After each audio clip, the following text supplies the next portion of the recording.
Shalom. Tuhan mengenal kita secara pribadi. Mazmur 139 ayat 1 sampai 4, Bapak perhatikan, saya baca ya. Untuk pemimpin biduan Mazmur Daud, Tuhan, Engkau menyelidiki dan mengenal aku. Engkau mengetahui kalau aku duduk atau berdiri. Engkau mengerti pikiranku dari jauh. Engkau memeriksa aku kalau aku berjalan dan berbaring. Segala jalanku Kau maklumi.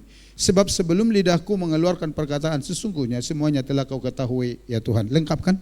Nanti kalau Bapak Ibu baca lagi sampai seterusnya ayat ini, Daud berkata demikian, waktu aku pergi ke gunung Engkau ada di sana, waktu aku pergi ke dunia orang mati juga Engkau ada di sana.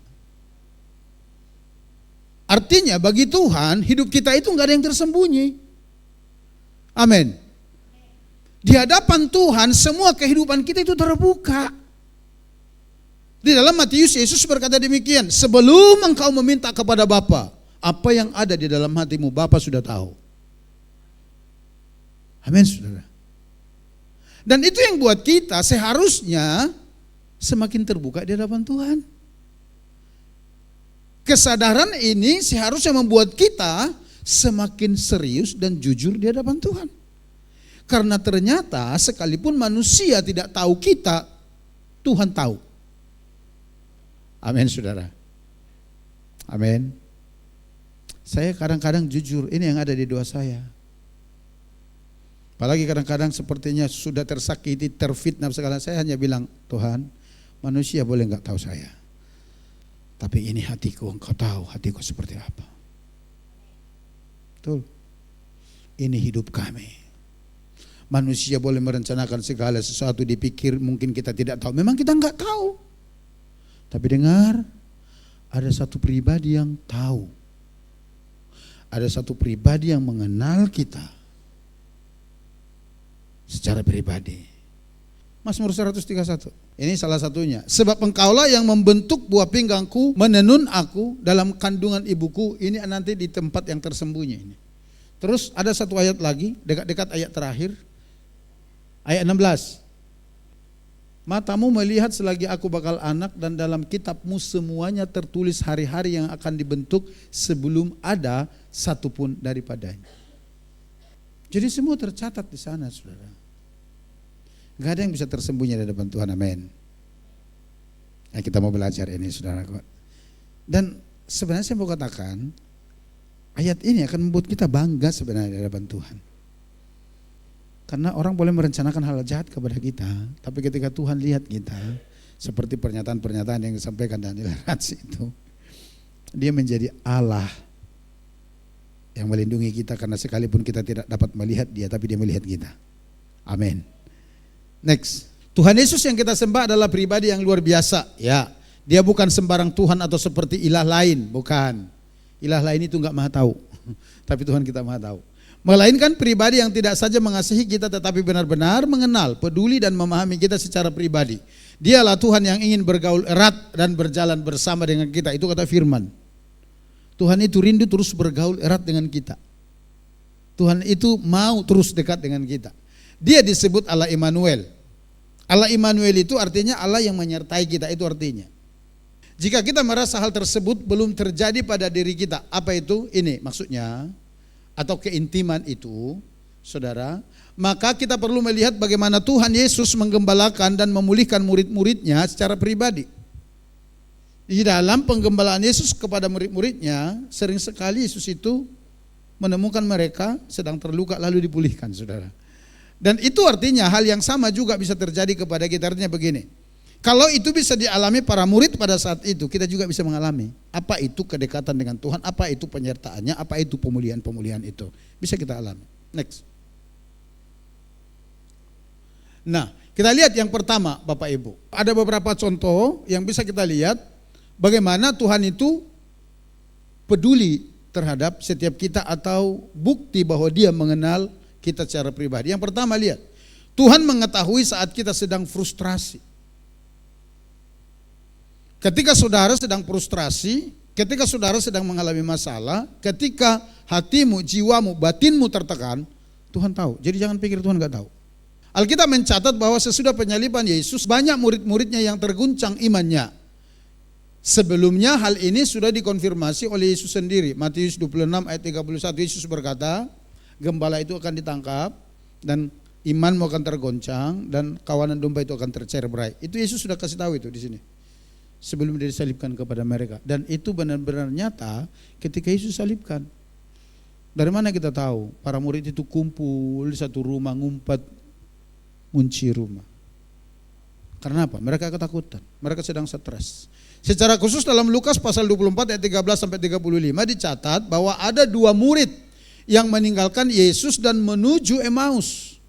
Sementara murid-murid yang lain bergumul atas peristiwa penyaliban Yesus, kedua murid ini malah memilih memisahkan diri dari kumpulan para murid dan pergi ke kota lain. Para penafsir banyak berkata sepertinya kedua murid ini atau mereka ini ingin mengamankan diri karena tekanan itu. Istilah lainnya ingin melarikan diri dari kenyataan itu. Karena apa? Karena frustrasi. Next. Mungkin mereka stres atau mungkin juga sedang frustrasi. Dari ayat-ayat Alkitab tersebut dituliskan selama perjalanan ke Emmaus. Ini sekitar 11 sampai 12 km dari Yerusalem. Karena kalau kita baca di Lukas dikatakan jarak Yerusalem Emmaus itu 7 mil. 7 mil itu kira-kira 1,6 sekian kilometer. Jadi kalau 7 sekitar 11 sampai 12 km. Salah ini ya. Ini angka 1 di sini Saudara. Mereka selalu membicarakan mengenai bagaimana Yesus disalibkan. Artinya mereka sangat terganggu akan peristiwa penyaliban Yesus. Sangat terganggu mereka. Mereka tidak mengerti mengapa hal-hal yang mengerikan itu terjadi dan itu sedang mengguncang iman mereka. Sehingga rasanya ingin kabur dari semua hal tersebut. Tetapi Yesus mengetahui dan mengerti keadaan mereka yang seperti itu. Dari mana kita tahu mereka ini sebenarnya agak stres? Coba buka dulu Lukas pasal 24 mulai 15 sampai seterusnya ya. Dikatakan begini, ketika mereka sedang bercakap-cakap, ini mereka sedang dalam perjalanan mau menuju Emmaus dan bertukar pikiran, datanglah Yesus sendiri mendekati mereka lalu berjalan bersama-sama dengan mereka. 16. Tetapi ada sesuatu yang menghalangi mata mereka sehingga mereka tidak dapat mengenal Dia. Ini sehari-hari bersama dengan Yesus, cuman ini bukan orang dari 12 murid. Murid Yesus itu kan ada 12 orang, ada 70 orang, 120 orang. Nah yang 70 orang, 120 orang kan tidak dicatat siapa namanya semua. Nah diperkirakan salah satu murid Yesus Filipus yang penginjilan ke Samaria itu, yang naik kereta itu salah satu dari murid yang 70 orang. Karena dia gak ada di 12 murid itu. Nah dikatakan tidak mengenal Yesus karena ada sesuatu yang menghalangi mata dan pikiran mereka. Apa itu? Bisa saja rasa frustrasi, bisa saja masalah yang sedang mereka hadapi itu, sehingga ketika Tuhan hadir bahkan berjalan bersama dengan mereka, mereka enggak tahu. Kita sudah bahas itu minggu lalu. Next. Yesus berkata kepada mereka, apakah yang kamu percakapkan sementara kamu berjalan? Maka berhentilah mereka dengan muka muram. Lihat itu. Ketika Yesus bertanya, Kiania ngomong apa dik? Langsung berhenti dengan suara kecil. Muka muram saudara, melihat Yesus. Nah dari situ kita bisa melihat bahwa orang-orang ini sedang dalam masalah sebenarnya. Next. Seorang dari mereka namanya Kleopas menjawabnya, apakah engkau satu-satunya orang asing di Yerusalem yang tidak tahu apa yang terjadi di situ pada hari-hari belakangan ini? 19. Katanya kepada mereka, apakah itu? Jawab mereka, apa yang terjadi dengan Yesus orang Nazaret? Dia adalah seorang nabi yang berkuasa dalam pekerjaan dan perkataan di hadapan Allah dan di depan seluruh bangsa kami. Next. 20. Tetapi imam-imam kepala dan pemimpin-pemimpin kami telah menyerahkan dia untuk dihukum mati dan mereka telah menyalibkannya. 21. Padahal, perhatikan, padahal kami dahulu mengharapkan bahwa dialah yang datang untuk membebaskan bangsa Israel. Tetapi sementara itu telah lewat 3 hari sejak semuanya itu terjadi. Ternyata di sini akar masalahnya. Orang ini sekarang putus harapan, orang ini sekarang stres, orang ini sekarang frustrasi karena apa? Apa yang mereka harapkan pupus sudah. Oleh karenanya mereka coba mengasingkan diri dari murid-murid itu. Jadi saya agak setuju dengan para penafsir yang berkata, ada kemungkinan 2 murid ini mau melarikan diri, saudara. Karena murid-murid yang lain itu kan sedang diintai di Yerusalem. Jadi orang ini stres. Next slide. Ketika Tuhan Yesus menyertai perjalanan mereka dan mereka tidak sadar bahwa itu adalah guru dan Tuhan, Yesus tidak menghukum mereka karena ketidakmengertian mereka. Tetapi ia mengambil waktu untuk menjelaskan dan membimbing mereka untuk mengerti maksud dan rencana Allah. Ini sesuatu yang luar biasa, saudara. Yesus meneguhkan kembali persekutuan dan kasih-Nya kepada murid-muridnya melalui perjamuan yang mereka lakukan. Nanti di akhir itu kan mereka sampai di Emmaus, akhirnya mereka makan bersama. Dan seperti kebiasaan Yesus sebelum mereka makan, mengucap berkat, amin. Saat itulah mata mereka terbuka, tapi Yesus sudah kabur. Mereka berkata, bukankah itu guru? Pantasan waktu kita tadi ngobrol dengan dia, hati kita berdebar-debar. Tetapi apa yang saya mau katakan, apa yang saya mau sampaikan melalui peristiwa ini? Saudara, mungkin engkau hari-hari ini bolehlah tidak bisa lagi melihat Tuhan karena masalah dalam hidupmu. Tapi jangan engkau berpikir bahwa Tuhan tidak tahu apa yang sedang kau alami. Jangan berpikir bahwa Tuhan tidak peduli akan apa sedang saudara hadapi. Ingat, seperti dia mengenal muridnya yang sedang berjalan ke Emmaus itu. Oke, kita sepakat, kita katakan karena frustrasi, stres, meninggalkan teman-temannya yang lain, meninggalkan persekutuannya. Tapi Yesus datang memulihkan hati mereka. Demikian juga saya mau katakan, Yesus hadir untuk memulihkan setiap hati kita yang ada di tempat ini. Kenapa? Karena dia mengenal kita secara pribadi. Tidak ada yang tersembunyi baginya. Amin. Jadi sekali lagi, apapun persoalan yang saudara hadapi, mengakhiri tahun ini atau di sepanjang tahun ini, percayalah bahwa Yesus masih ada. Dan dia mengenal kita secara pribadi. Dia tahu pergumulan hatimu. Dia tahu beban berat yang menimpa hidup saudara. Dan ketika saudara mulai dilihat stres, kehilangan pengharapan, dia akan datang untuk memulihkan saudara kembali supaya persekutuan itu ada dengan dia. Next. Pertanyaannya, adakah kita hari-hari ini sedang stres atau frustrasi? Mungkin karena sesuatu yang kita alami atau karena kejadian-kejadian yang tidak enak di sekeliling kita. Pada momen-momen seperti itu jangan tinggalkan persekutuan dengan saudara seiman dan Tuhan. Tetapi datanglah kepada Yesus. Mungkin dia menegur kita karena ketidakmengertian kita. Namun satu hal yang harus diingat, bahwa karena kasih-Nya ia akan menjelaskannya kepada kita supaya kita mengerti rencana dan tujuannya dalam hidup kita.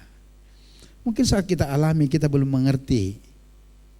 Tapi dengar, ketika saudara terus mau datang kepada Tuhan, atau paling tidak saudara mau berseru kepada Tuhan seperti yang dilakukan Petrus, dia akan datang memulihkan saudara. Dan dia akan memberitahukannya rencana-rencana itu, tujuan-tujuan itu, ini ada apa, sampai kita dibuat mengerti. Dan ketika kita mengerti baru kita bisa mengucap syukur kepada Tuhan. Next. Dalam Yakobus pasal 1 ayat 5 dikatakan, tetapi apabila di antara kamu ada yang kekurangan hikmat, hendaklah ia memintakannya kepada Allah yang memberikan kepada semua orang dengan murah hati dan dengan tidak membangkit-bangkit, maka hal itu akan diberikan kepadanya. Tuhan selalu ingin meneguhkan persekutuannya dengan kita. Sekalipun rasanya kita ingin melarikan diri daripadanya, Tuhan mengenal kita dan isi hati kita secara pribadi. Artinya begini, saudara, kalau saudara mau mengerti rencana Tuhan itu mungkin berat bagi kita, datanglah kepada Tuhan, mintalah kepada Dia. Katakan, Tuhan berikan aku pengertian, berikan aku pemahaman akan hal ini. Dan firman Tuhan berkata Dia pasti memberikannya kepada kita. Karena apa? Tuhan mau, Tuhan rindu kita selalu ada dalam persekutuan dengan Dia. Contoh yang kedua adalah Tuhan mengetahui saat iman kita sedang lemah. Sebagai bukti bahwa Tuhan mengenal kita secara pribadi. Ketika pada akhirnya para murid Yesus yakin dan percaya bahwa artinya bahwa Yesus telah bangkit dari kematian, namun ada seorang Thomas. Ini dia saudara. Ada seorang Thomas, salah satu dari murid Yesus yang tidak percaya. Di dalam Yohanes 20, 24-29 dicatat itu. Bahkan ia sampai menantang para murid yang lain berkata, kalau aku belum melihat lubang paku di tangannya dan lubang tombak di lambungnya, sekali-sekali aku tidak percaya.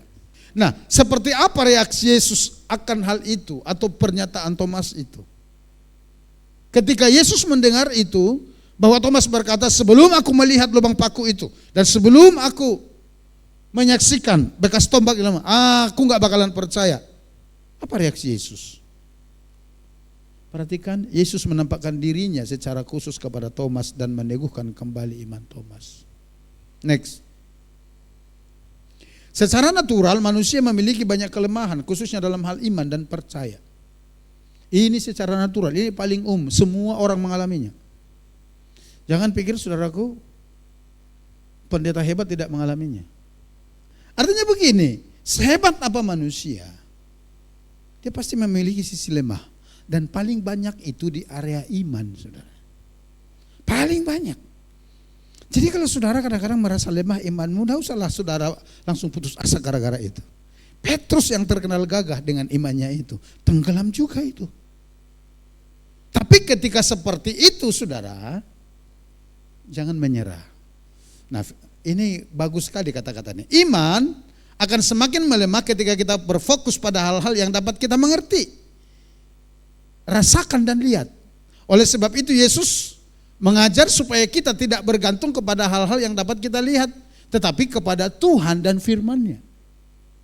Bukankah itu akar permasalahan kenapa Petrus akhirnya tenggelam? Dari perahu ke Yesus itu jaraknya enggak dekat. Kalau dekat mereka bisa kenal Yesus. Mereka bisa lihat jelas. Tetapi jarak yang jauh itu, ketika iman Petrus kuat dan tertuju kepada Tuhan dan perintah Yesus itu, dia jalan di atas air. No problem. Tapi Alkitab berkata ketika dia mulai merasakan tiupan angin, nah ini yang menjadi persoalan. Apakah Petrus merasakan tiupan angin itu setelah dia dekat Yesus? Enggak. Dari jam 6 sore udah 9 jam berdayung melawan angin sakal dan gelombang. Tapi kok dia bisa bertahan, bahkan sampai melangkah keluar dari perahu, mendekati Yesus, dia bisa berjalan di atas air. Kenapa? Dia fokus terhadap Yesus. Tapi begitu dia merasakan tiupan angin, artinya begitu pikirannya mulai tertuju kepada angin dan gelombang, atau bahasa sehari-harinya terhadap masalah. Kalau kita kembali ke sini, karena pengertian dia sebagai seorang nelayan senior, mungkin pikirannya mulai berkata, alamak Tuhan, mati aku ini gelombang besar. Karena apa yang dia lihat, apa yang dia mengerti, apa yang dia rasa. Ingat Petrus itu nelayan senior di Galilea. Ketika pikirannya tertuju ke sana, dia mulai tenggelam. Oleh karena Yesus menasihati, jangan bergantung kepada hal-hal yang dapat kita lihat, tetapi kepada Tuhan dan firman-Nya. Percaya kepada apa yang Tuhan sampaikan kepada kita. Apa yang kita lihat dan rasakan seringkali membuat kita lemah. Tetapi ketika kita memandang kepada Yesus, Dia akan memberi kekuatan kepada kita yang percaya, katakan amin. Oleh karenanya kita diajar. Saya setuju apa yang dikatakan Gembala Senior kita Pak Wilan. Badai akan silih berganti menghadang kita. Tapi ketika kita terus mengarahkan pandangan kita kepada Yesus, kita akan berkemenangan. Dan kalaupun iman kita sampai kandas bahkan tenggelam, jangan berhenti di sana. Berserulah kepada Tuhan, karena lihat, Yesus datang untuk meneguhkan iman itu kembali. Yesus datang untuk membaharui iman itu kembali, supaya kita memiliki persekutuan dengan Dia. Berikan tepuk tangan bagi Allah kita yang luar biasa.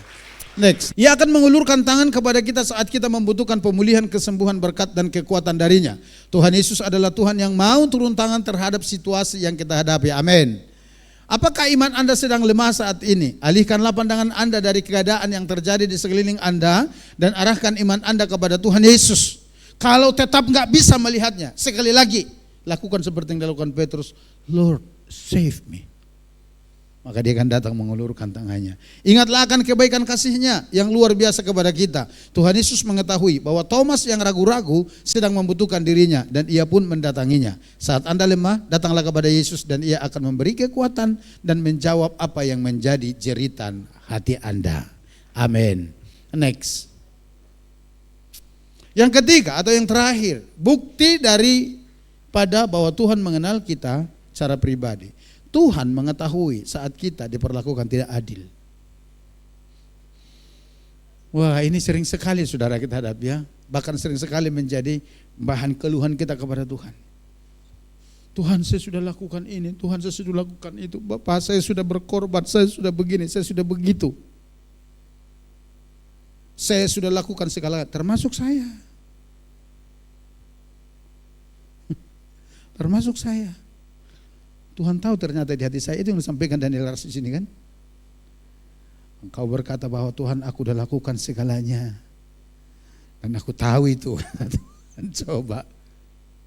Lalu saudara, untuk menghadiri pertemuan gembala setiap bulan itu, dari sini ke Pontianak setiap bulan, kadang 2 kali sebulan, itu mudah. Halo. Kalau saudara di posisi saya, saudara mampu. Nyetir sendiri, bolak-balik. Kadang-kadang berangkat subuh, bukan kadang-kadang, seringnya berangkat subuh dari Pontianak hari Jumat hanya untuk ngejal komsel malamnya di sini. Tapi pelayanan ini masih begini-begini aja. Itu jeritan hati saya loh. Udah all out Tuhan, udah mati-matian. Puasa yang bagaimana lagi nggak dilakukan. Tapi kadang-kadang kita masih diomelin. Ya kan saudara. Masih dibilang, oh itu gembala nggak baik. Ya nggak apa-apa lah. Saya hanya tidak ngomong sama jemaat, tapi sama Tuhan saya ngomong. Dan itu dijawab sama Tuhan. Dan dikatakan engkau sebenarnya anak sedang bayar harga. Setelah ini satu persatu kau akan lihat pintu terbuka. Itu penghiburan bagi saya. Tapi saya mau katakan, ini sering sekali menjadi jeritan kita. Ketika kita sudah merasakan sesuatu, berbuat sesuatu, tapi kita diimbali dengan sesuatu yang kita tidak harapkan. Dan kita merasa bahwa hal itu tidak adil. Nah terhadap hal seperti itu, apa yang Tuhan lakukan? Coba kita lihat, saudara. Ingat ya, ini tidak dihubung-hubungkan. Khotbah ini saya persiapkan udah dari bulan-bulan lalu. Ini hanya peneguhan saja. Kejadian 50:20 berkata begini. Yusuf ini berkata kepada saudara-saudaranya, memang kamu telah mereka-rekakan yang jahat terhadap aku, tetapi Allah telah mereka-rekakannya untuk kebaikan, dengan maksud melakukan seperti yang terjadi sekarang ini, yakni memelihara hidup suatu bangsa yang besar. Next, kita lihat dulu. Jika kita membaca kisah tentang Yusuf, bagaimana dia sampai terjual ke Mesir menjadi budak atau hamba Potifar, kepala penjara di Mesir, salah satu stafnya Firaun. Nah ini dia. Kemudian menjadi seorang tahanan narapidana karena dipenjarakan kena fitnah sama istri Potifar di Mesir. Semua diawali pada saat Yusuf menceritakan mimpinya kepada kedua orang tua dan 11 saudaranya laki-laki. Nanti saudara bisa baca di Kejadian 37. Jadi suatu waktu Yusuf itu dapat mimpi dari Tuhan. Dia ceritakan sama kedua orang tuanya dan 11 saudaranya. Dari situ, nah dalam mimpi tersebut Tuhan memperlihatkan atau memberi visi tentang sesuatu yang akan terjadi kepada Yusuf di masa yang akan datang, yaitu menjadi pemimpin yang dihormati oleh suatu bangsa dalam visi itu. Next. Sejak saat itu saudara-saudara Yusuf menaruh rasa iri dan cemburu terhadapnya, sampai suatu ketika saudara-saudaranya menjual Yusuf kepada seorang kafilah orang Ismail yang sedang dalam perjalanan menuju Mesir. Ini saudara kandung mereka loh, Yusuf ini. Saudara-saudara Yusuf berpikir dengan cara seperti itu, penglihatan atau visi yang diterima Yusuf akan sirna dan tidak tergenapi dalam kehidupannya. Saudara-saudaranya berpikir begitu. Nanti Bapak Ibu boleh baca Kejadian pasal 37. Namun apa yang terjadi? Justru Allah memakai cara-cara yang tidak adil itu untuk menggenapi rencananya dalam kehidupan Yusuf di Mesir. Sehingga suatu waktu Yusuf mengeluarkan kalimat berikut kepada saudara-saudaranya. Ini setelah Yakub mati, orang tua mereka. Nah, next. Nah, ini pernyataan itu. Jadi, setelah Yakub mati, orang tua mereka sudah kumpul di Mesir karena kelaparan yang hebat itu. Saudara-saudaranya itu berbicara satu dengan lain berkata demikian, mati kita, selesai kita. Bapak kita sudah mati, pasti Yusuf balas dendam dengan kita atas perbuatan kita yang dulu kita lakukan kepadanya. Nah, Alkitab berkata Yusuf tahu perbincangan mereka, sehingga Yusuf berbicara begini, memang kamu telah mereka-rekakan yang jahat terhadap aku, tetapi Allah telah mereka-rekakannya untuk kebaikan, dengan maksud melakukan seperti yang terjadi sekarang ini, yakni memelihara hidup satu bangsa yang besar. Tuhan tahu bahwa Yusuf sedang diperlakukan tidak adil oleh saudara-saudaranya, tapi Tuhan juga tahu apa yang sedang direncanakannya dalam kehidupan Yusuf, dan Tuhan tidak pernah bisa dibatasi oleh cara-cara saudara-saudara Yusuf memperlakukan dia untuk menggenapi rencananya dalam kehidupan Yusuf. Ketika para saudaranya memperlakukan Yusuf dengan tidak manusiawi, mungkin saat itu Yusuf berkata, oh Tuhan kau begini, kau jadi begini. saudara-saudaranya merasa puas. Karena mereka berpikir bahwa mimpi itu tidak akan digenapi. Tapi dengar, cara-cara curang itu tidak menghalangi Tuhan untuk menggenapi rencananya dalam kehidupan Yusuf. Amin. Amin. Tidak. Dia Allah yang mengenal kita secara pribadi. Dia tahu cara yang terbaik untuk menggenapi rencana perjanjiannya dalam kehidupan kita. Next. Pelajaran dan hikmahnya bagi kita adalah kalau Yusuf dikenal oleh Tuhan dan kondisi yang dihadapinya Tuhan tahu dan Tuhan tetap menggenapi rencananya dalam hidup Yusuf, maka hal yang sama juga berlaku bagi kita. Sebab Tuhan yang disembah dan dilayani oleh Yusuf adalah Tuhan yang sama dengan Tuhan yang kita percayai, sembah dan layani. Seperti dia setia terhadap perjanjian dan rencananya dengan Yusuf, dia juga setia terhadap perjanjian dan rencananya atas kita. Oleh sebab itu, tetaplah percaya. Berhenti bersungut-sungut. Berhenti menyalahkan situasi. Berhenti menyalahkan orang. Kenapa? Sekali lagi, orang mungkin merencanakan hal-hal jahat terhadap dirimu, terhadap keadaanmu, terhadap keluargamu. Tapi dengar, Tuhan bisa mengubahnya menjadi sesuatu yang baik bagi saudara dan saya, sehingga melalui itu saudara dipermuliakan di hadapan Allah. Amin. Kenapa? Karena Tuhan lebih tahu, lebih mengenal siapa saudara dan saya. Dan Tuhan lebih tahu jalan yang terbaik untuk saudara, untuk saya, untuk mengangkat kita dan untuk memulihkan kita. Dan sampai saat ini saya mau katakan, Tuhan yang kita percaya adalah Tuhan yang peduli kepada kita. Yang percaya katakan amin.